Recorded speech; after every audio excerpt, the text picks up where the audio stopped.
Di sebuah pertigaan kecil di Jawa Tengah, ada sebuah gerobak ayam geprek yang selalu mengeluarkan aroma bawang putih dan cabai yang pedas menggigit. Di balik gerobak sederhana itu, berdirilah seorang pemuda bernama Yudi, 30 tahun usianya. Tubuhnya kurus, namun matanya selalu memancarkan semangat yang tak pernah padam.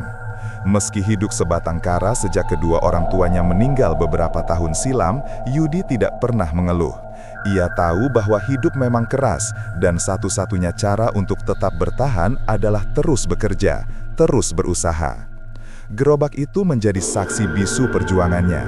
Setiap hari, mulai dari matahari terbit sampai hampir tengah malam, Yudi berdiri, mengolah ayam, mengulek sambal, serta melayani para pembeli yang datang silih berganti.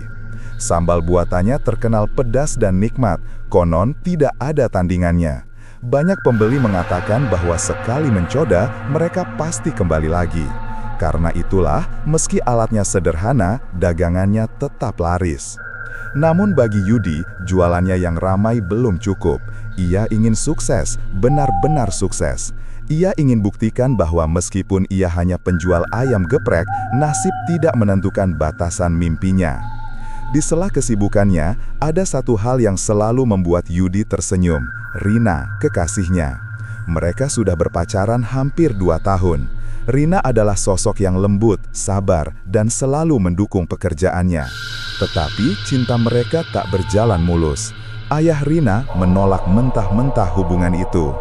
"Masa depanmu apa, Yud? Cuma jualan ayam," bentak calon mertuanya saat Yudi memberanikan diri melamar Rina.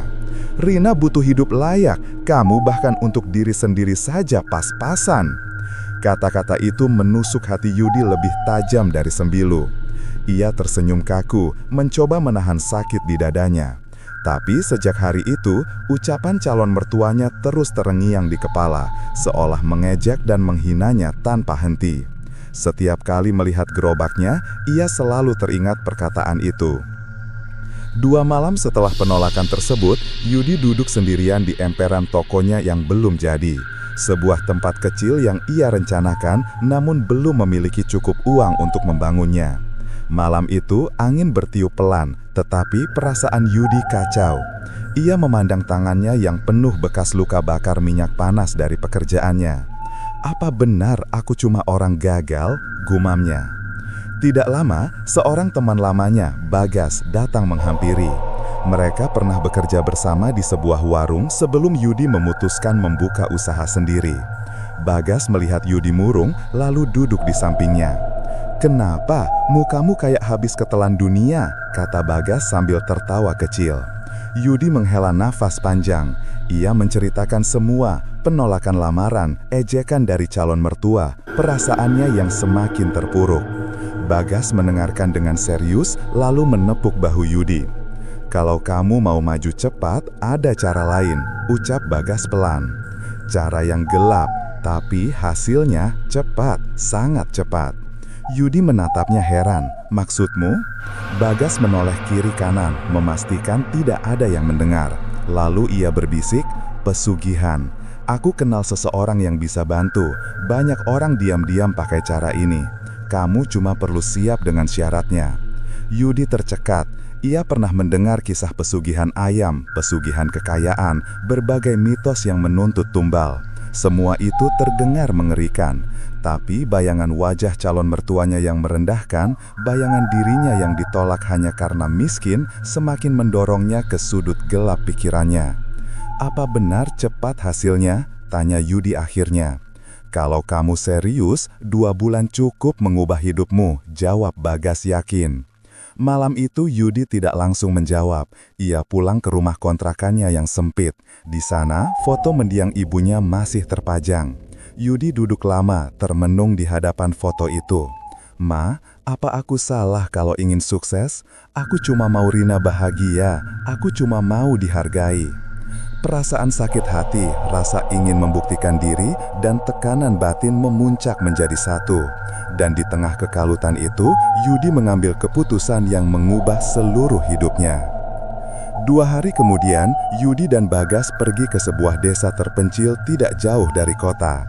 Mereka bertemu orang yang dipanggil penduduk sebagai Mbah Ranu, sosok tua dengan mata tajam dan suara berat yang menggetarkan. Di gubuknya yang remang-remang, Yudi duduk sambil menunduk. Mbah Ranu menatapnya lama, seolah membaca isi hati Yudi. Ambisimu besar nak, dan niatmu kuat, tapi semua ada harganya. Pesugihan ayam yang kamu minta tidak sekedar memberi kekayaan, ia menuntut sesuatu yang tidak bisa kamu tarik kembali. Yudi menggigit bibir. Saya siap, apapun syaratnya, saya terima. Bagas terkejut mendengar seberapa tegas Yudi menjawab, namun ia tidak mencegah. Mbah Ranu tersenyum samar. Baik, mulai malam ini hidupmu berubah, tapi ingat, setiap berkah memiliki bayangannya. Ritual pun dimulai. Yudi menutup mata, mengikuti instruksi dengan jantung berdebar. Di dalam gelap, ia merasakan sesuatu seperti angin dingin mengalir melewati tubuhnya, membuat bulu kuduknya berdiri.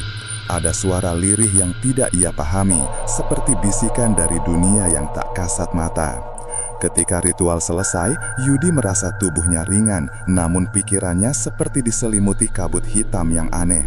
Mbah Ranu mengatakan, mulai besok rezekimu akan datang, bertahun-tahun kerja kerasmu akan terbalaskan dalam hitungan minggu.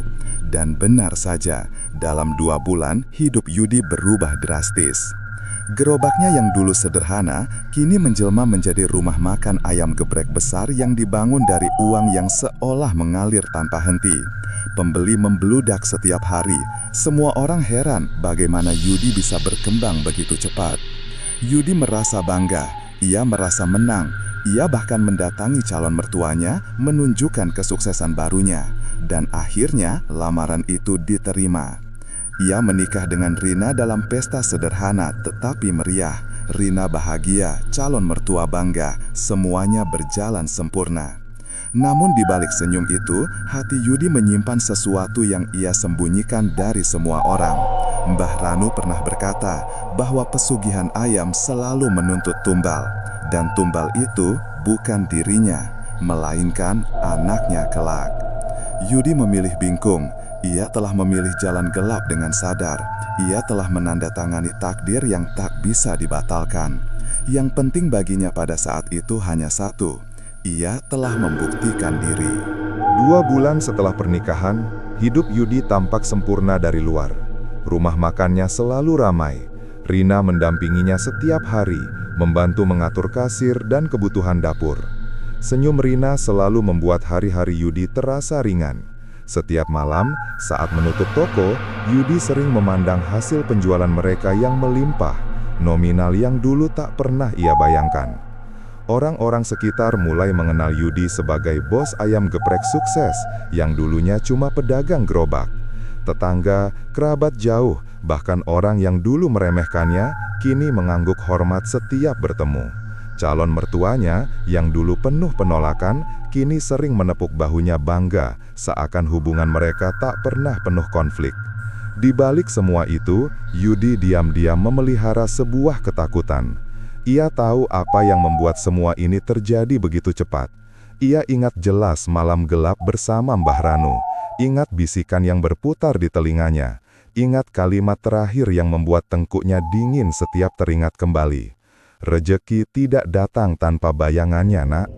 Tapi Yudi menepi semuanya. Ia berpikir masih ada waktu. Tumbal itu, anaknya, belum lahir, masih jauh. Ini saatnya menikmati hasil kerja keras dan ritual gelap yang sudah ia jalani. Ia berusaha menenangkan dirinya dengan pikiran bahwa mungkin, entah bagaimana, ia bisa mengubah takdir nanti. Namun bayangan itu mulai datang lebih cepat daripada yang ia duga. Suatu malam, ketika Yudi sedang menghitung pemasukan harian, Rina tiba-tiba menghampirinya sambil memegang perut. "Mas, aku kayaknya hamil," ucap Rina dengan mata berkaca-kaca. Uang di tangan Yudi terjatuh ke lantai. Jantungnya seolah berhenti berdetak. "Hamil?" Suaranya bergetar. "Serius, Rin?" Rina mengangguk sambil tersenyum lebar. "Aku sudah tes 2 kali, hasilnya positif." Yudi memaksakan senyum. Ia memeluk Rina erat. Dari luar, ia tampak seperti suami bahagia yang mendapat suatu kabar gembira. Namun di dalam dadanya, badai besar sedang mengamuk. Sejak kabar itu, tidur Yudi tidak pernah tenang. Ia sering terbangun tengah malam, napas tersengal, merasa seolah ada yang mengintainya. Kadang ia mendengar suara ayam berkokok pelan di luar jendela, padahal masih tengah malam. Kadang ia merasa ada yang berjalan di atap rumahnya. Rina mengira Yudi terlalu lelah bekerja, tapi Yudi tahu itu bukan sekedar lelah. Bayang-bayang pesugihan itu mulai menampakkan wujudnya. Bulan demi bulan berlalu, usaha ayam geprek mereka semakin berkembang. Yudi membuka cabang di kota lain, mempekerjakan banyak karyawan, dan memesan desain logo baru yang lebih profesional. Semua berjalan mulus, terlalu mulus. Pada bulan ketiga kehamilan Rina, Yudi mulai mengalami kejadian-kejadian aneh di tokonya. Sesekali, ayam-ayam segar yang baru dibeli membusuk dalam hitungan jam tanpa alasan. Kadang sambal buatan Yudi terasa pahit padahal bahannya sama.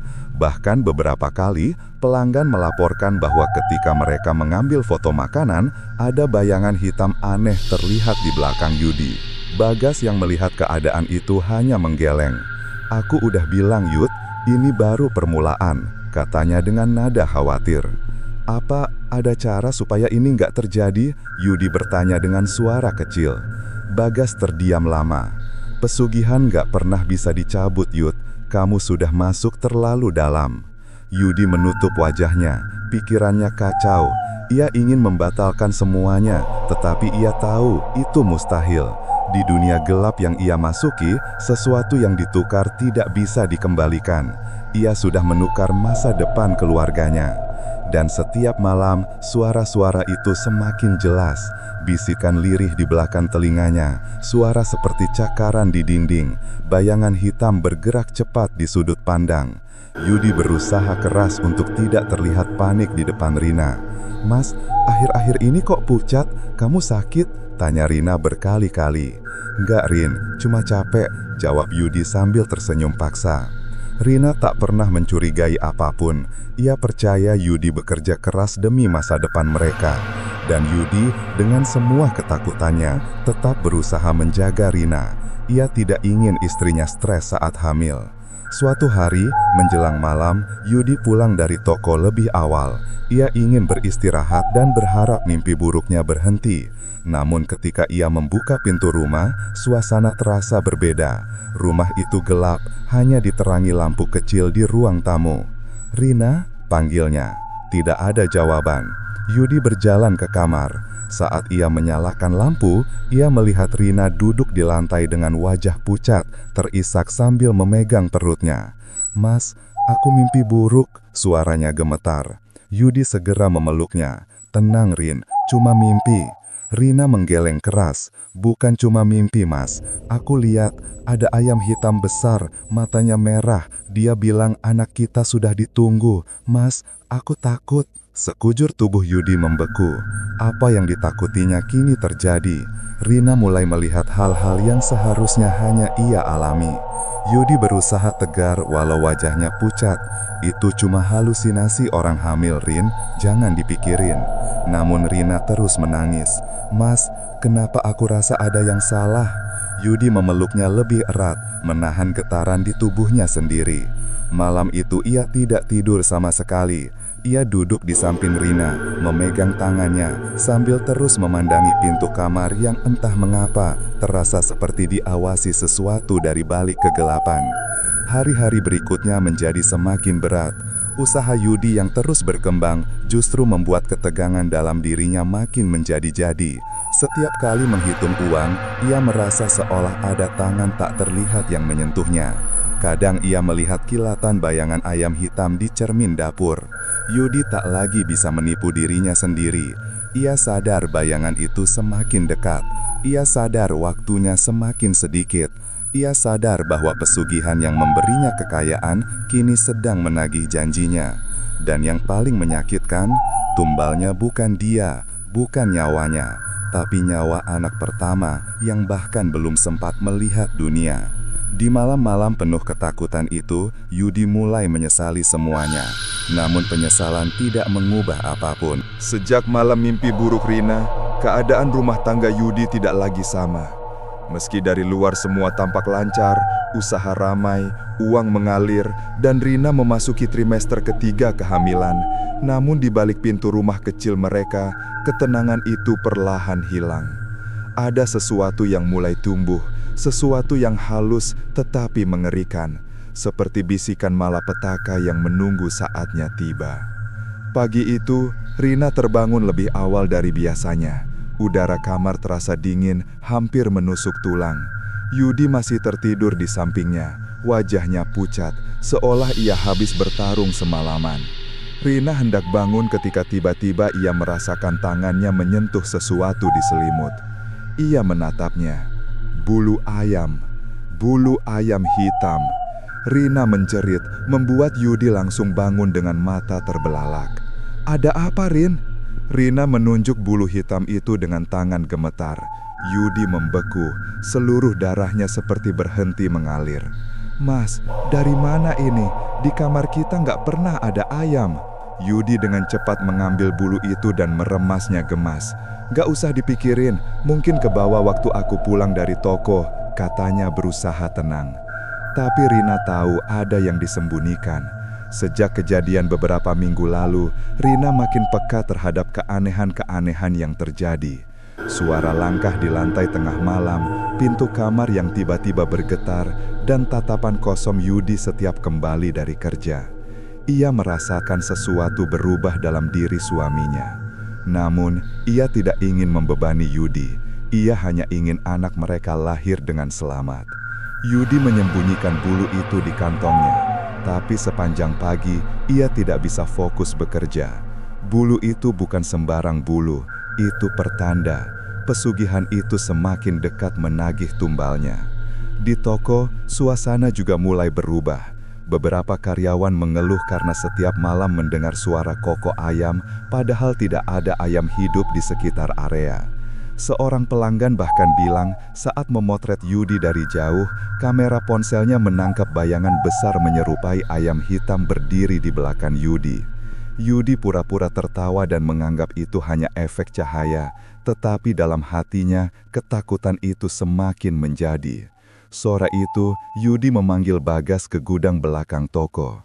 "Gas, aku nggak sanggup lagi." Suara Yudi bergetar, nadanya putus asa. Bayangan itu makin sering muncul. Rina bahkan mimpi buruk tiap malam. "Aku takut banget." Bagas mengusap wajah, menyerah. "Aku udah bilang dari awal, Yud, pesugihan bukan jalan orang yang siap menyesal. Sekarang kamu harus siapin mental. Kalau waktunya datang," Bagas menatap mata Yudi dalam-dalam, "kamu nggak bisa lari." "Anakku, Gas," suara Yudi melemah. "Anakku belum lahir, masa dia harus jadi tumbal? Kenapa bukan aku saja?" Bagas menepuk bahu Yudi, tapi tatapannya kosong. Ia pun ketakutan. Pesugihan gak pilih korbannya, Yud. Yang dipinta, yaitu anak pertama. Yudi menghantam dinding dengan tinjunya sampai tangannya memerah. "Kalau gitu, aku lawan. Aku gak mau kehilangan anakku." Bagas tersentak. "Yud, kamu pikir bisa lawan? Kamu udah terikat. Kalau kamu melawan, bukan cuma anakmu, kamu juga bisa habis." Tapi Yudi tidak mendengarnya. Ia keluar dengan langkah berat, pikiran kacau. Untuk pertama kalinya, ia benar-benar menyesali keputusannya. Malam itu, saat ia pulang, rumah dalam keadaan sepi. Biasanya Rina sudah duduk di ruang tamu sambil menonton acara TV ringan, tapi kini tidak ada siapapun. "Rin," panggil Yudi. "Rina, kamu di mana?" Sunyi. Yudi berjalan menuju kamar. Ketika ia membuka pintunya, jantungnya serasa mencair. Rina duduk di sudut kamar, menangis sambil memeluk perutnya yang besar. "Mas, ada yang masuk kamar tadi." Suaranya pecah, panik. "Siapa?"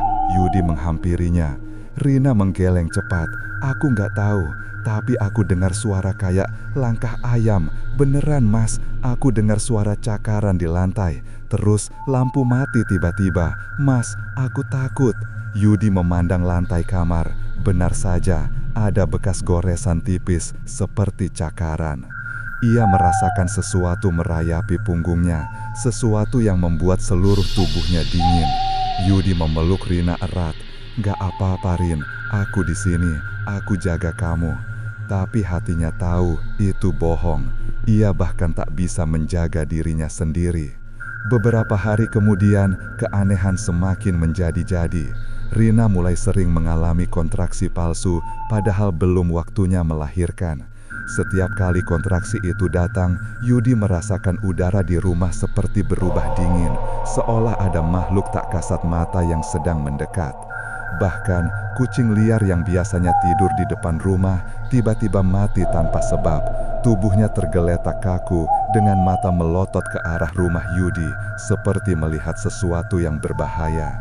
Puncaknya terjadi pada malam hujan lebat. Petir menyambar, lampu rumah padam.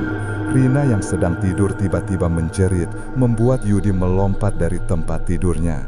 Mas, tolong aku." Yudi langsung menghampirinya. Rina memegangi perutnya keras-keras. "Perutku sakit, Mas, ada yang gerak keras banget." Tiba-tiba terdengar suara kokok ayam tepat di belakang jendela. Tidak mungkin, itu tengah malam.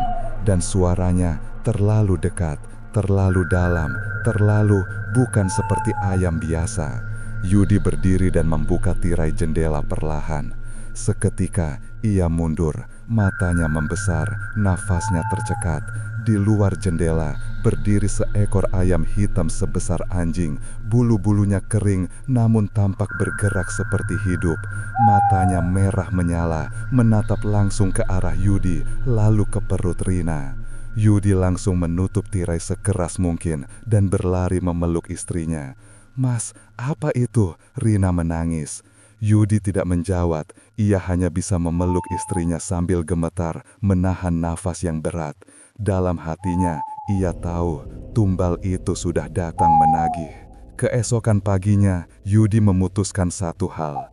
"Rina, kita pindah sementara. Kita ke rumah ibu kos lamaku di desa. Udara lebih tenang, kamu bisa istirahat." Rina mengangguk pelan. Ia sudah terlalu lelah dan ketakutan untuk bertanya banyak. Namun, yang Yudi sembunyikan adalah fakta bahwa ia berencana pergi seorang diri malam itu. Ia ingin menemui Mbah Ranu, ia ingin menawar nasib anaknya, ia ingin melakukan apapun, bahkan jika harus mempertaruhkan nyawanya agar anaknya selamat dari tumbal yang menunggu. Dan Yudi tak tahu, keputusannya itu akan membuka bab terburuk dalam hidupnya. Malam, ketika Yudi membawa Rina ke rumah ibu kos lamanya di sebuah desa kecil, hujan turun tanpa henti. Rina terlihat sangat lelah, wajahnya pucat, napasnya pendek. Kehamilan yang awalnya sehat, kini tampak seperti beban berat yang menekan tubuhnya. Meski begitu, ia berusaha tersenyum. "Mas, apa ini nggak merepotkan?" "Enggak, Rin, kamu cuma perlu istirahat. Di sini aman." Yudi membaringkan Rina di kamar kecil yang dulu pernah ia tinggali saat masih merintis dagangannya. Ibu kos, seorang perempuan tua yang baik hati, memberikan mereka selimut tambahan dan segelas susu hangat untuk Rina. "Aku cuma mau anakku lahir dengan baik," bisik Rina sebelum terpejam. Namun, Yudi tidak bisa tidur. Ia menatap istrinya lama. Rina tampak damai, tetapi perutnya seakan bergerak gelisah, seperti ada sesuatu di dalam yang mencoba keluar. Ketakutan menyelimuti pikiran Yudi. Ia tahu waktunya tidak banyak. Setelah memastikan Rina tertidur, Yudi bangkit perlahan. Ia mengambil jaket, menutup pintu kamar, lalu berjalan keluar rumah dengan langkah berat. Dalam hati, ia berulang kali mengingat pesan Bagas. "Kalau kamu nekat menemui Mbah Ranu lagi, Yud, kamu harus siap dengan apapun yang ditawarinya." Dan malam itu, Yudi siap. Atau setidaknya ia pikir ia siap. Perjalanan menuju gubuk Mbah Ranu terasa panjang. Jalan licin, angin menerpa wajah, dan pepohonan yang bergoyang seakan mengawasinya. Meski begitu, Yudi tidak berhenti. Ia harus mencari jalan keluar. Ia harus menyelamatkan anaknya. Ketika tiba, gubuk itu masih seperti yang ia ingat. Gelap, sunyi, hanya diterangi lampu minyak yang redup. Yudi mengetuk pelan. 3 kali. Tidak ada jawaban. Saat ia hendak mengetuk untuk keempat kalinya, pintu terbuka sendiri. Perlahan, seolah ada tangan tak kasat mata yang mendorongnya. Di dalam, Mbah Ranu duduk bersila.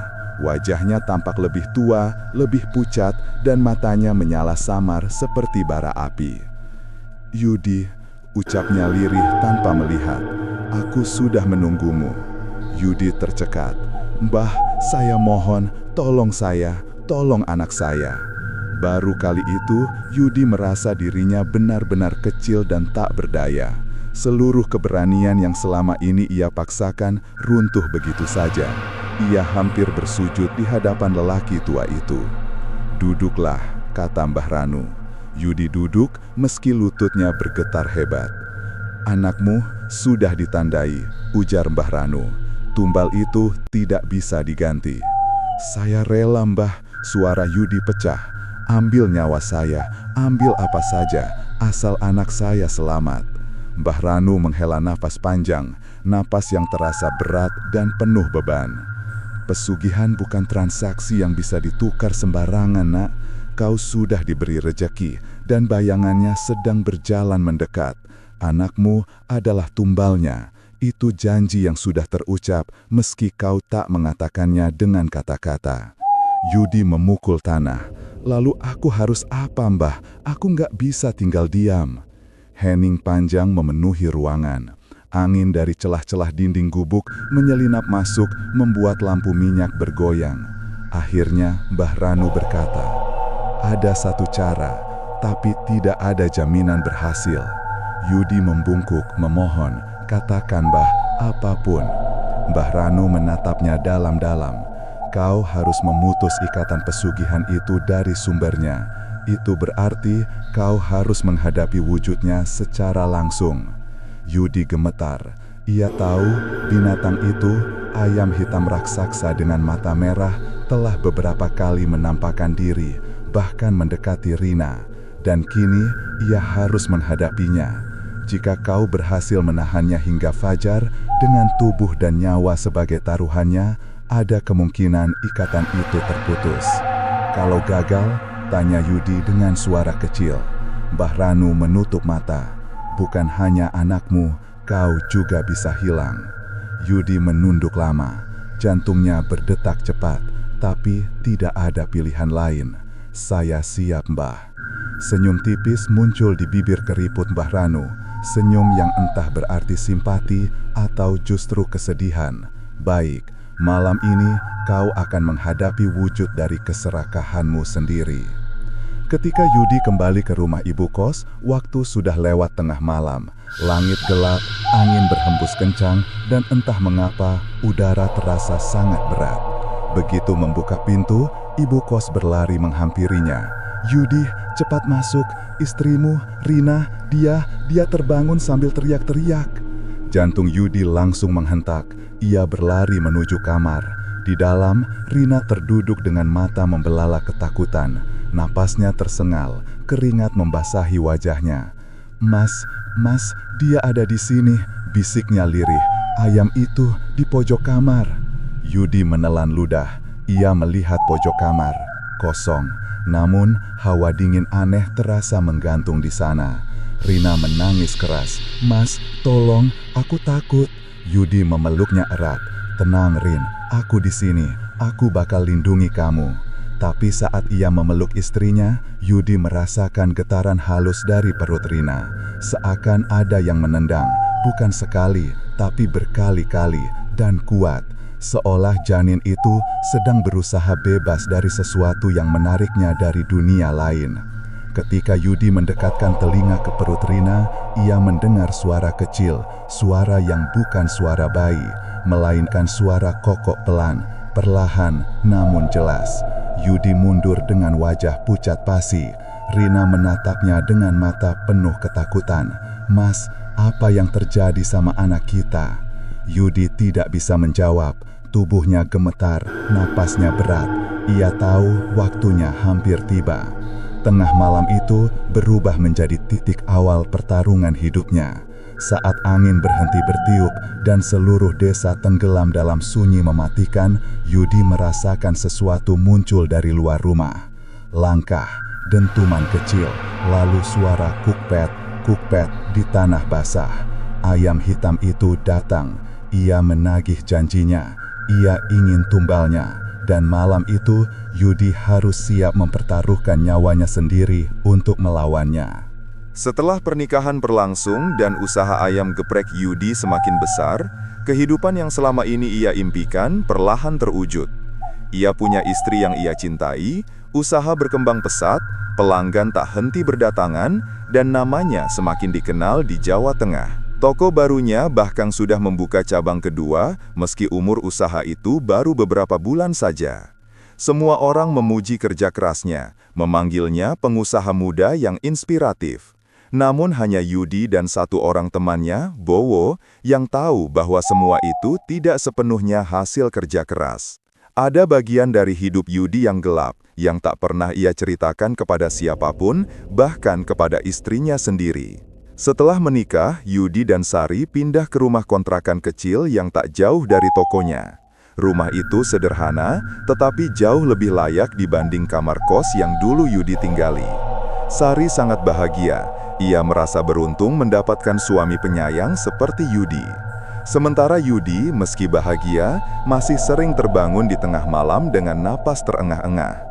Ia terima perjanjian yang ia buat 2 bulan sebelum semuanya terjadi. Pesugihan itu tidak langsung menagih sesuatu. Tidak ada tanda aneh di awal, tidak ada sosok misterius yang muncul tiba-tiba, atau suara-suara gaib yang mengganggu. Semua berjalan normal. Itulah yang membuat Yudi sempat menganggap bahwa mungkin apa yang ia lakukan tak akan benar-benar menuntut apa-apa. Namun pikiran itu hanya berlangsung singkat. Pada minggu pertama setelah pernikahan, Yudi mulai merasakan hal-hal yang mengusik pikirannya. Setiap malam ketika ia baru hendak terlelap, ia merasakan seperti ada seseorang yang berdiri di dekat ranjang. Awalnya ia pikir itu hanya perasaannya saja karena terlalu lelah bekerja. Tetapi lama-kelamaan perasaan itu semakin kuat. Sari tidak pernah menyadari apapun karena setiap kali Yudi terbangun dengan keringat dingin, ia hanya melihat istrinya tidur dengan nyenyak tanpa gangguan apapun. Suatu malam, Yudi melihat bayangan gelap berdiri di sudut kamar. Tak berbentuk jelas, hanya siluet menyerupai manusia tetapi jauh lebih tinggi. Ia mengedip, bayangan itu hilang. Ketika ia memejamkan mata lagi, ia mendengar bisikan pelan, begitu dekat seperti berada tepat di samping telinganya. Sudah dekat. Yudi langsung duduk dan menarik napas panjang. Ia menyalakan lampu kamar, memeriksa setiap sudut, namun tidak ada siapapun. Sari yang terbangun bertanya dengan raut bingung. "Mas, mimpi buruk lagi?" Yudi memaksakan senyum kecil. "Iya, cuma mimpi sayang, tidur lagi ya." Dalam hati, ia tahu itu bukan mimpi. Beberapa hari kemudian, Bowo datang ke toko cabang kedua yang baru buka. Raut wajahnya tegang, berbeda jauh dari biasanya. "Yud, kamu ngerasain sesuatu belakangan ini?" tanya Bowo dengan suara menurun. Yudi menelan ludah. "Kenapa kamu nanya begitu?" "Aku juga mulai diganggu. Setiap malam aku dengar suara langkah kaki. Ada yang kayak ngetok jendela kamar, tapi pas kulihat nggak ada apa-apa. Aku juga mimpiin bayangan hitam tinggi banget." Yudi memejamkan mata. "Berarti kita sudah mulai dipantau." Bowo tampak ketakutan. "Yud, kamu ingat kan apa syarat terakhir dari pesugihan itu?" Tenggorokan Yudi tercekat. Tentu ia ingat. Itu syarat yang membuatnya hampir membatalkan ritual pesugihan malam itu. Pengganti, begitu kata orang yang memandu mereka, seorang pria usia setengah baya yang mengaku paham jalur pesugihan. Pengganti itu tidak bisa berupa hewan, tidak bisa berupa barang berharga, tidak bisa diganti dengan tumbal orang sembarangan. Pengganti itu harus datang dari darah daging yang paling dekat, anak kandung. Ketika mendengarnya pertama kali, Yudi ingin kabur. Tapi saat itu ia terbayang ucapan calon mertuanya yang menghina dan merendahkan hidupnya sebagai penjual ayam geprek. Ia ingat wajah Sari yang menangis saat ayahnya melarang mereka menikah. Ia ingat betapa ia ingin membuktikan sesuatu. Ingin menunjukkan bahwa ia bisa sukses meski berasal dari keluarga miskin dan hidup sebatang kara. Dan saat itu egonya mengambil alih. Ia memilih meneruskan ritual. Bowo kini menatapnya dengan panik. "Istrimu udah hamil kan, Yud?" Pertanyaan itu membuat tubuh Yudi membeku. Istrinya memang sudah telat datang bulan hampir 2 minggu. Tapi Yudi belum berani bertanya langsung karena takut memberi harapan palsu. Namun semalam Sari muntah-muntah dan mengeluh pusing, ciri-ciri yang dulu ibunya katakan sebagai tanda awal kehamilan. Belum aku cek, tapi sepertinya iya, jawab Yudi lirih. Bowo memegangi kepalanya. Berarti waktunya makin dekat, Yud. Kita harus cari cara, harus ada jalan lain selain tumbal anak. Yudi menatap Bowo dengan mata berkaca-kaca. Kamu pikir aku nggak mau cari cara? Tapi semua yang kita lakukan selama 2 bulan ini, semua yang kita punya sekarang, itu bukan gratis. Mereka sama-sama terdiam lama. Apa kamu pernah dengar ada orang yang bisa lepas? Tanya Yudi akhirnya. Suaranya hampir seperti bisikan. Bowo menggeleng pelan. Dari ceritanya, nggak ada yang lepas tanpa bayar harga. Yudi mencengkram meja kayu sampai buku-bukunya memutih. Aku nggak mau anakku jadi korban. Aku nggak mau. Bowo hanya bisa menatap sahabatnya itu dengan wajah rapuh. Mereka berdua telah terjebak terlalu jauh. Pada malam hari ketika Yudi pulang ke rumah, ia mendapati Sari duduk di ruang tamu sambil memegang tespek. Mata Sari berkaca-kaca. Mas, suaranya bergetar. Aku hamil. Senyum haru dan bahagia muncul di wajah Sari. Namun di saat yang sama, dada Yudi terasa seperti ditusuk puluhan pisau. Sejak malam ketika Yudi mendengar suara anak kecil dari dapur, ia tidak lagi menjadi orang yang sama. Wajahnya pucat, matanya cekung karena kurang tidur, dan setiap geraknya tampak penuh kecemasan. Ia masih bekerja seperti biasa di toko ayam gepreknya, tetap tersenyum kepada pelanggan, tetap melayani dengan ramah seperti dulu. Namun, jauh di dalam dirinya, ketakutan itu semakin tumbuh seperti akar yang menjerat seluruh hidupnya. Sari beberapa kali menatap suaminya dengan bingung, tetapi ia tidak ingin memaksa Yudi bercerita. Ia hanya mengira kelelahan bekerja membuat Yudi terlihat demikian. Apalagi dengan kehamilan yang baru mereka ketahui, Sari tahu bahwa Yudi bekerja lebih keras dari biasanya demi menabung untuk masa depan. Namun Sari tidak tahu bahwa setiap kali Yudi menatap perutnya, hatinya mencelos. Bukan karena tidak bahagia, tetapi karena rasa bersalah yang begitu menghancurkan. Pada suatu pagi, Yudi memutuskan untuk mengajak Bowo duduk di warung kopi kecil dekat pasar. Bowo tampak sama stresnya, seperti 2 orang yang menanggung beban dunia. Mereka duduk di sudut, memastikan tidak ada yang mendengar.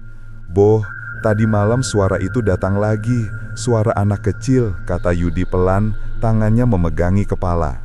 Bowo terdiam sejenak sebelum menjawab lirih, "Aku juga dengar, Yud, tapi suaranya beda. Semacam suara tawa kecil, tapi bukan tawa anak normal.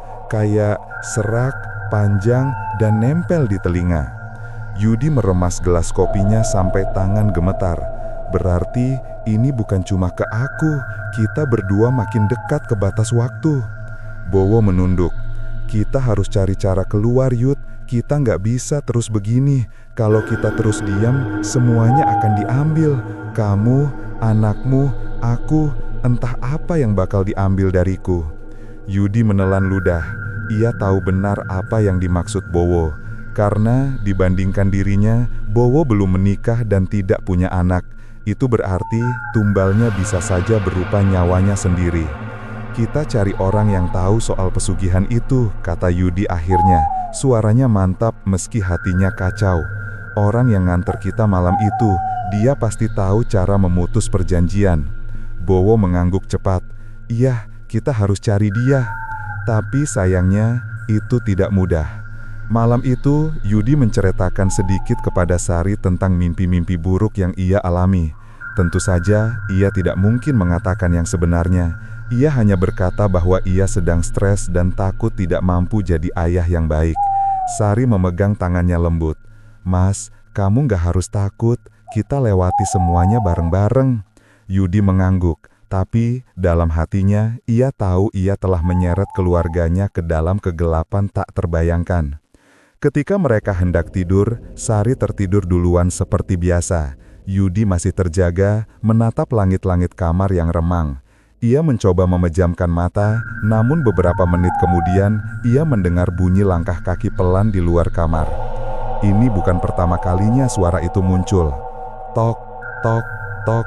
Yudi membuka mata perlahan. Suara itu berhenti.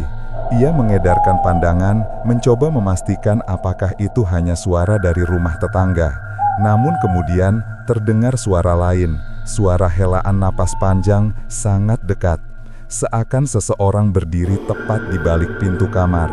Napas itu berat, bergetar, seperti seseorang yang menahan amarah atau kelaparan. Yudi duduk perlahan di tepi ranjang, tubuhnya gemetar. Ia ingin memanggil Sari, tetapi ia takut membuat istrinya ketakutan. Dengan langkah perlahan, ia mendekati pintu kamar. Saat ia hampir menyentuh gagangnya, suara itu tiba-tiba muncul dari balik pintu. Yudi terlonjak mundur, hampir berteriak. Suara itu jelas suara anak kecil, tetapi ada sesuatu yang salah. Suaranya terlalu dalam untuk ukuran anak, namun terlalu melengking untuk orang dewasa. Seperti dua suara yang ditimpa menjadi satu.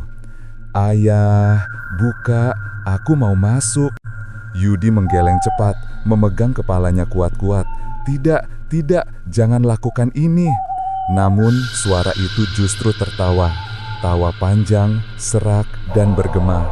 Yudi langsung menjauh dari pintu dan kembali ke ranjang, memeluk Sari yang masih tidur nyenyak. Suara itu perlahan menghilang, meninggalkan rumah dalam keheningan yang justru menakutkan. Keesokan harinya, Yudi dan Bowo pergi mencari pria yang memandu mereka pada malam ritual. Rumah pria itu berada jauh di pinggiran kota, menempel pada sebuah hutan kecil yang jarang dilewati orang. Rumah itu tampak tua, kusam, dan sepi. Mereka mengetuk pintu. Tidak ada jawaban. Yudi mengetuk lebih keras. Pak, yang waktu itu, kami butuh bantuan." Tetap tidak ada jawaban. Bowo mencoba mengintip lewat jendela, tetapi di dalam gelap. Lampu tidak menyala. Furnitur tampak ditutupi kain putih seperti tidak ditempati selama-lama. Mereka berkeliling rumah itu untuk mencari pintu belakang, tetapi tidak menemukan siapa-siapa. "Dia nggak ada, Yud," kata Bowo dengan suara putus asa. "Apa mungkin dia sengaja pergi karena tahu kita bakal nyari dia?" Yudi menatap hutan di belakang rumah. Angin bertiup pelan, menggoyangkan ranting pohon yang kurus. Ada aroma lembab yang tidak enak. Yudi merasa merinding, seolah sedang diawasi. "Tunggu," Bowo berbisik sambil menunduk. Di tanah, dekat pintu belakang rumah, ada gumpalan tanah yang tampak baru digali. Warnanya lebih gelap daripada tanah di sekitarnya. Ukurannya kecil, seperti gundukan makam. Bowo dan Yudi saling berpandangan. "Jangan bilang," suara Yudi tercekat. Bowo menelan ludah. "Kalau itu benar makam, berarti orang yang bisa bantu kita justru sudah mati." Angin tiba-tiba bertiup lebih kencang, menaburkan debu tanah ke sepatu mereka. Yudi merasa bulu kuduknya berdiri. Mereka baru sadar sesuatu yang lebih mengerikan. Jika orang yang membantu mereka sudah mati, berarti tidak ada yang bisa membantu mereka keluar dari perjanjian itu. Dan yang lebih menakutkan lagi, jika ia mati tidak lama setelah ritual itu, mungkin itu bukan kebetulan. Mungkin ia menjadi tumbal pertama. Dalam perjalanan pulang, Yudi dan Bowo diliputi keheningan panjang. Tidak ada dari mereka yang ingin memikirkan kemungkinan terburuk itu, tetapi mereka tahu bahwa waktu mereka semakin menipis. Saat Yudi tiba di depan rumahnya, ia melihat Sari sedang duduk di teras. Wajahnya pucat. "Mas, ada yang aneh tadi siang," katanya dengan suara lemah. "Aneh gimana?" tanya Yudi cepat. Sari menunduk. "Aku tidur siang bentar, mimpi sesuatu. Mimpi anak kecil datang ke aku, tapi wajahnya buram. Terus dia bilang, 'Aku udah deket, Bu.'" Yudi merasa jantungnya seperti berhenti berdetak. Sari melanjutkan, "Aku kira itu cuma mimpi, tapi pas aku bangun, perutku kerasa dingin banget, kayak ada tangan yang baru diangkat dari situ." Sari memegang perutnya sambil tersenyum tipis, berusaha menenangkan diri. "Mungkin cuma halusinasi ibu hamil ya, Mas?" Yudi mencoba tersenyum, tapi bibirnya bergetar. Sari tidak tahu bahwa itu bukan halusinasi, tidak lagi. Yudi tahu bahwa sesuatu yang gelap kini bukan hanya mengawasinya, tetapi juga mulai menyentuh calon anaknya. Dan pada malam itu, untuk pertama kalinya, Yudi sadar bahwa ia mungkin tidak bisa menyelamatkan semua orang. Seseorang pada akhirnya harus menjadi korban. Namun, ia bersumpah pada dirinya sendiri. Selama ia masih hidup, ia tidak akan membiarkan anaknya yang menjadi tumbal, walau harus membayar dengan nyawanya sendiri. Hari-hari berikutnya menjadi semakin berat bagi Yudi. Gangguan yang semula hanya muncul pada malam hari, kini mulai terasa bahkan saat siang. Sari lebih sering merasa lelah, wajahnya pucat, dan sesekali ia mengeluh bahwa suhu tubuhnya berubah-ubah. Kadang sangat dingin, kadang panas seperti demam. Namun setiap ia periksa ke bidan, hasilnya normal. Bayinya sehat, tidak ada tanda-tanda gangguan apapun. Tapi justru itu yang membuat Yudi semakin takut. Gangguan itu bukan penyakit, bukan pula hal yang bisa dijelaskan oleh logika medis. Gangguan itu datang dari perjanjian yang ia buat sendiri, perjanjian yang kini mulai menunjukkan bentuknya. Pagi itu, ketika Yudi bersiap membuka toko ayam geprek, Bowo datang tergesa-gesa dengan wajah kacau. "Yud, kita ada masalah besar." Yudi langsung menurunkan tumpukan dus yang sedang ia angkat. "Kenapa lagi? Ada gangguan?" Bowo menatap Yudi dengan mata merah seperti habis menangis.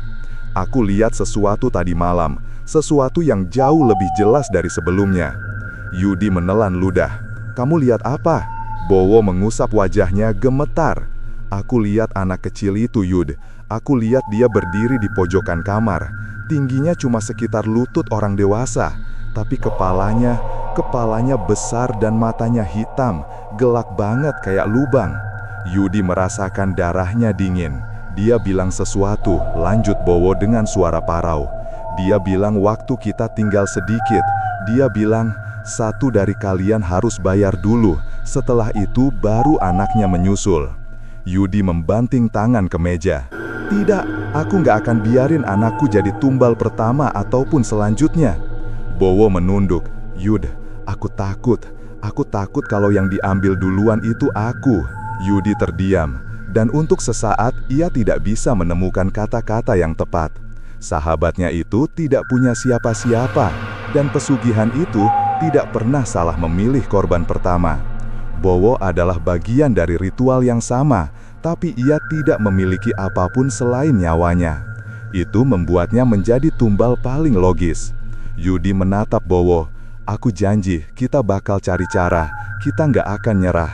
Padahal di dalam hatinya ia tahu bahwa jalan keluar itu tidak ada, tidak pernah ada. Malam itu, sesuatu yang jauh lebih buruk terjadi. Yudi terbangun sekitar jam 2 dini hari karena mendengar suara benda jatuh dari dapur. Ia bangkit perlahan, merasa punggungnya dingin seolah ada angin dingin yang melewati tubuhnya. Sari tertidur lelap di sampingnya, wajahnya tampak tenang meski rautnya pucat. Yudi keluar kamar dengan langkah pelan. Di dapur, lampu masih mati, tapi ia melihat gelas yang tadi ia letakkan di meja, kini jatuh ke lantai dan pecah. Suara nafas pendek terdengar dari arah jendela dapur. Napas anak kecil. "Hah, hah, hah." Yudi memicingkan mata, mencoba melihat lebih jelas. Bayangan kecil itu muncul lagi di sudut dapur. Kali ini bentuknya lebih jelas. Tubuh mungil, kepala besar, tangan kurus panjang, dan mata gelap tanpa kelopak. Yudi menggigil hebat. "Jangan mendekat, jangan sentuh keluargaku." Anak itu hanya menatap, kemudian kepalanya bergerak ke samping, seperti sedang mempelajari Yudi. Perlahan ia membuka mulutnya. Waktunya hampir habis. Suara itu bukan suara anak kecil. Suara itu terdengar seperti ratusan bisikan yang dipaksa keluar melalui satu mulut kecil. Yudi mundur, kakinya hampir goyah. Anak itu mendekat selangkah. "Kau sudah berjanji, Ayah." Yudi memejamkan mata. "Aku nggak akan kasih anakku, ambil aku saja." Anak itu berhenti, lalu tertawa. Tawa serak yang membuat seluruh bulu kuduk Yudi berdiri. Bukan kau, bukan sekarang. Suara itu bergetar di seluruh ruangan, masuk ke telinga Yudi seperti suara logam yang digesek. Besok, seseorang harus pergi. Anak itu perlahan memudar, tubuhnya seperti asap hitam yang tertiup angin. Dan begitu bayangan itu hilang, Yudi hampir jatuh tersungkur di lantai. Seseorang harus pergi. Siapa? Yudi tidak ingin memikirkan itu, tapi firasatnya mengatakan bahwa itu adalah tanda bahwa tumbal pertama sudah ditentukan. Keesokan paginya, toko Yudi sangat ramai. Pelanggan antri panjang seperti biasa, tetapi Yudi tidak fokus. Setiap suara keras membuat terkejut, setiap bayangan membuat jantungnya berdetak kencang. Saat hampir tengah hari, Yudi merasa gelisah. Ada sesuatu yang mengganggunya sejak pagi, sesuatu yang ia sendiri tidak bisa jabarkan. Bowo tidak datang sejak pagi. Biasanya, Bowo akan datang ke toko untuk memastikan persediaan cabang kedua. Tapi hari itu, ia tidak muncul. Tidak ada pesan, tidak ada telepon, tidak ada kabar sama sekali. Yudi mencoba menelponnya beberapa kali, tidak ada jawaban. Hingga akhirnya ponsel Yudi berdering. Nomor tak dikenal. Yudi mengangkat. Halo? Iya, benar. Ini siapa ya? Aku, tetangganya Mas Bowo. Hati Yudi langsung bergetar. Ada apa dengan Bowo? Dia di rumah ya? Suara perempuan itu terdengar gemetar. Mas, sebaiknya Mas datang ke rumahnya sekarang juga. Kenapa? Ada apa? Perempuan itu menelan nafas panjang sebelum menjawab pelan. Mas Bowo ditemukan sudah tidak bernyawa. Dunia Yudi terasa berhenti. Suaranya tercekat. Ditemukan di mana? Di kamarnya, Mas. Sepertinya meninggal sejak subuh. Tapi yang aneh, wajahnya seperti ketakutan sekali. Tangannya juga mencengkram dada seperti menahan sesuatu. Yudi menjatuhkan ponselnya. Tubuhnya lemas. Ia tahu apa yang terjadi. Bowo telah menjadi tumbal pertama. Sore hari itu, Yudi berdiri di depan rumah sahabatnya, menatap mobil ambulans yang membawa jenazah Bowo. Wajah Bowo ditutupi kain putih, namun Yudi sempat melihat sedikit sebelum petugas menutup sepenuhnya. Dan memang benar, wajah itu tampak seperti sedang menjerit ketakutan. Setelah ambulans pergi, Yudi berdiri lama di depan rumah itu. Angin sore bertiup pelan, dan untuk pertama kalinya sejak awal ritual, Yudi merasa benar-benar sendiri. Ia berbisik lirih pada dirinya sendiri. Sekarang berarti giliranku. Dan setelah dirinya, anaknya. Malam itu, Yudi duduk sendirian di ruang tamu. Rumah sangat sunyi. Sari sudah tidur lebih cepat karena kelelahan. Yudi tidak bisa tidur, tidak dengan kejadian hari itu. Tiba-tiba, jendela ruang tamu bergetar pelan. Tidak ada angin, tidak ada suara dari luar. Hanya getaran kecil, lalu semakin kuat, seperti ada sesuatu yang mencoba masuk. Yudi berdiri perlahan, dan di kaca jendela yang berkabut tipis oleh embun malam, muncul cap tangan kecil, sangat kecil. Dan dari balik kaca, suara itu muncul lagi. Ayah, tinggal satu lagi. Yudi jatuh berlutut. Air matanya mengalir tanpa. Setelah kematian Bowo, hidup Yudi berubah total. Ia tidak makan dengan teratur, tidak tidur dengan tenang, dan setiap malam ia duduk di ruang tamu dengan lampu redup, memeluk kepalanya sendiri. Dunia seolah tidak lagi memiliki warna. Semua tampak kelabu, seperti hidupnya telah dicengkram bayangan gelap yang tidak bisa ditepis. Sari semakin bingung melihat kondisi suaminya yang semakin hari semakin buruk. Namun kehamilannya membuatnya tak bisa ikut terlalu jauh memikirkan hal lain, terutama karena ia mulai sering merasakan nyeri di bagian pinggang dan perutnya. Bidan bilang itu normal, tetapi Yudi tahu, itu bukan tanda-tanda normal. Itu tanda bahwa entitas pesugihan itu semakin dekat. Bowo sudah menjadi tumbal pertama. Dan setelah itu, tidak ada apapun yang menghalangi entitas itu mengambil tumbal berikutnya. Sejak malam ketika cap tangan kecil muncul di kaca jendela, gangguan semakin menjadi-jadi. Yudi sering mendengar suara langkah kecil berlari-lari di koridor rumah. Dalam gelap, ia melihat bayangan kecil bergerak cepat seperti sedang bermain peta umpet. Tapi yang paling membuat Yudi hampir gila adalah suara tawa. Tawa anak kecil yang muncul di telinga setiap ia memejamkan mata. Kadang serak, kadang nyaring, kadang terdengar dari atas langit-langit. Dan suatu malam, tawa itu muncul tepat di samping telinganya saat ia tidur. "Ayah, aku datang." Yudi terbangun sambil berteriak. Sari yang ketakutan langsung memeluknya. "Mas, kenapa? Mas mimpi buruk lagi?" Yudi hanya menggeleng kencang. Ia tidak bisa lagi membedakan mana mimpi, mana nyata. Pagi harinya, Yudi memutuskan untuk mencari informasi lebih jauh tentang pesugihan yang ia lakukan. Ia tahu bahwa orang yang memandu mereka sudah mati, tetapi pasti ada seseorang lain yang mengetahui tentang ritual itu. Ia pergi ke pasar lama di daerah pinggir kota, tempat di mana Bowo pernah bilang sering terdengar cerita-cerita mistis. Pasar itu sudah tidak seramai dulu, banyak lapak kosong, dan beberapa kios terlihat seperti tidak pernah dibuka selama bertahun-tahun. Yudi berjalan menyusuri lorong kecil hingga menemukan kios tua yang penuh dengan benda antik dan aroma kemenyan yang sangat kuat. Di balik meja kayu, seorang lelaki tua duduk sambil merokok. Matanya menatap Yudi seakan sudah mengetahui kedatangannya. "Kamu kena pesugihan ayam crispy ya?" Yudi langsung tertegun. "Bapak tahu?" Lelaki itu mengangguk pelan. "Aku bisa merasakan aura gelapnya menempel di tubuhmu." Yudi menelan ludah. Bapak tahu cara memutusnya. Tolong, saya nggak mau anak saya jadi korban. Tolong beritahu saya cara mengakhiri ini." Lelaki tua itu hanya memandangnya lama. Tatapannya seperti menembus seluruh isi hati Yudi. "Kamu sudah terlalu jauh, Nak," katanya dengan suara rendah. "Pesugihan itu bukan pesugihan biasa. Itu termasuk pesugihan tertutup yang tidak bisa dibatalkan bahkan oleh orang yang memulai ritualnya." Wajah Yudi langsung pucat.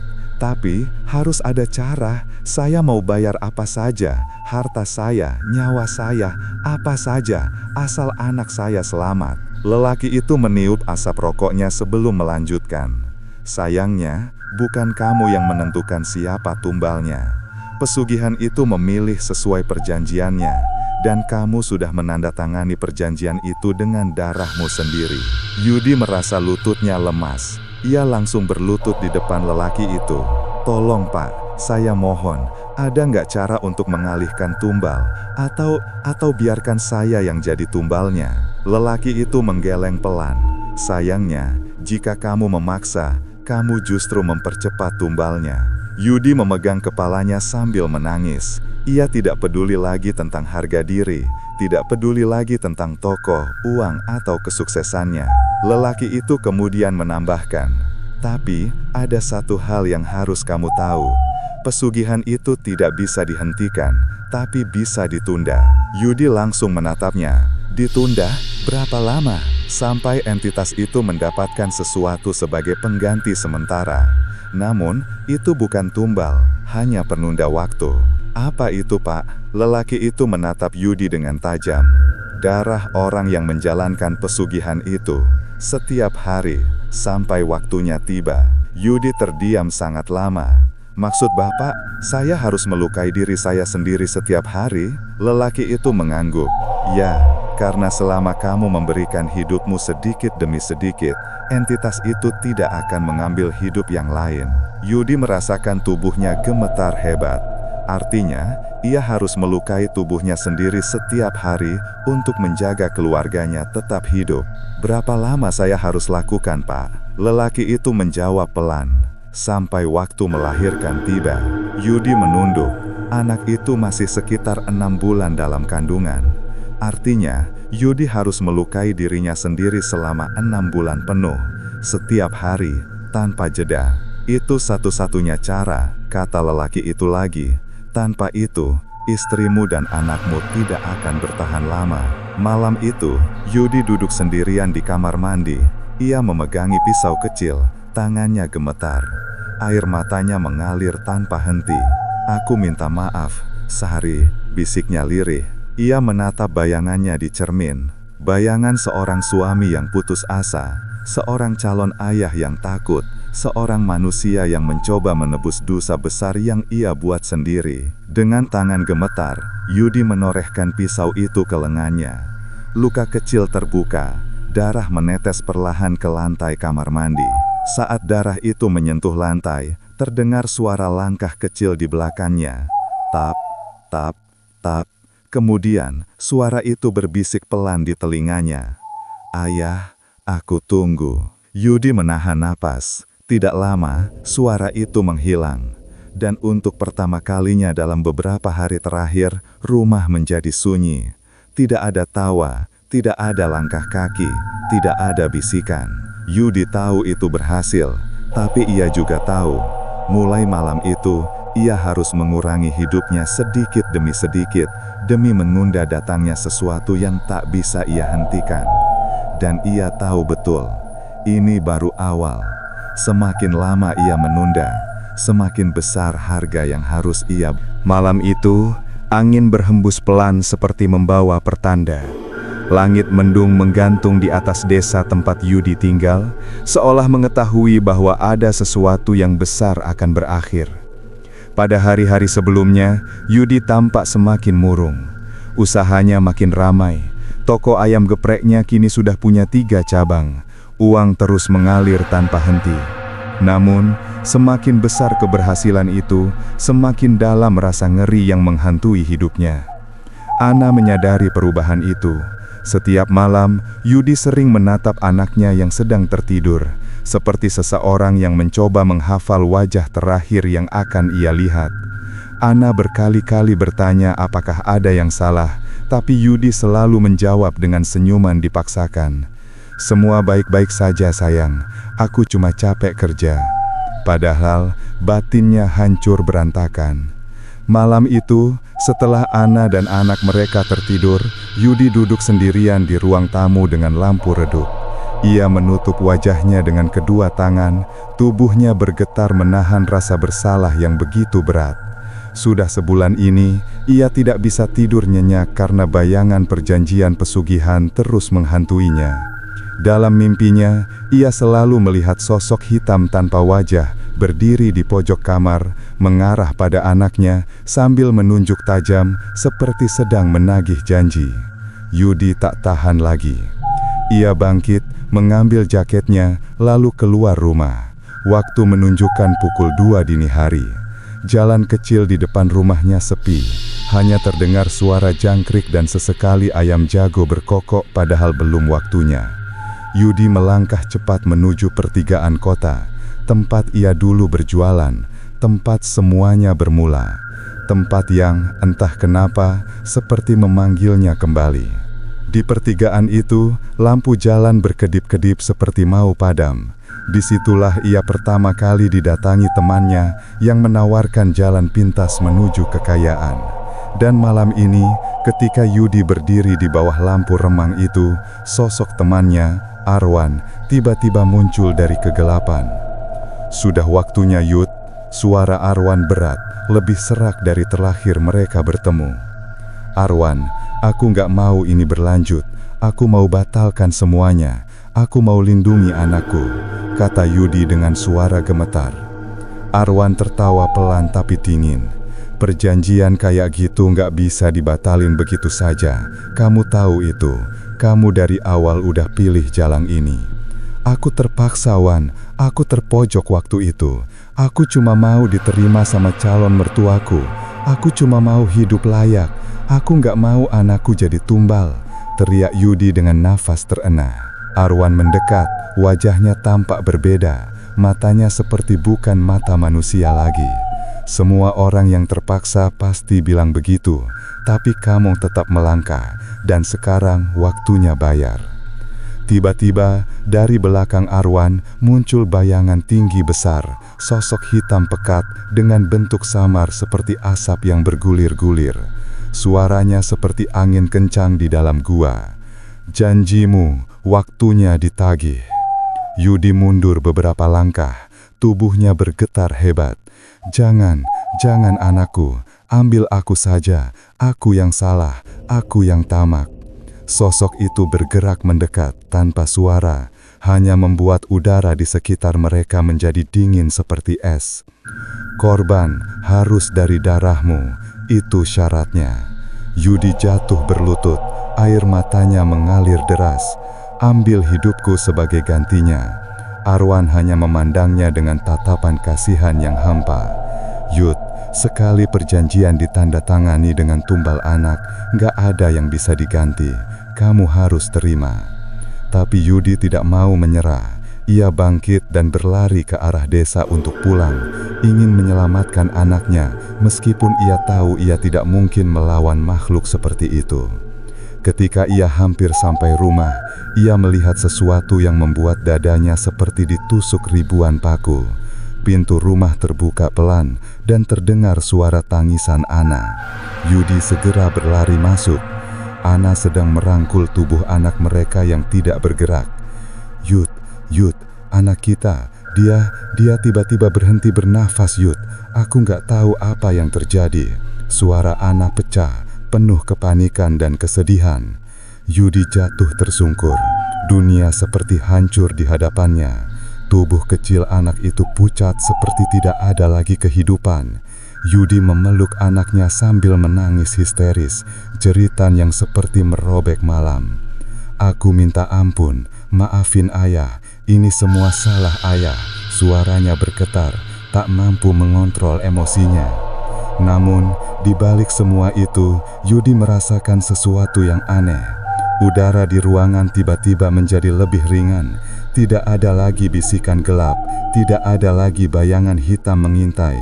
Seolah semua beban pesugihan itu lenyap begitu saja setelah tumbal diambil.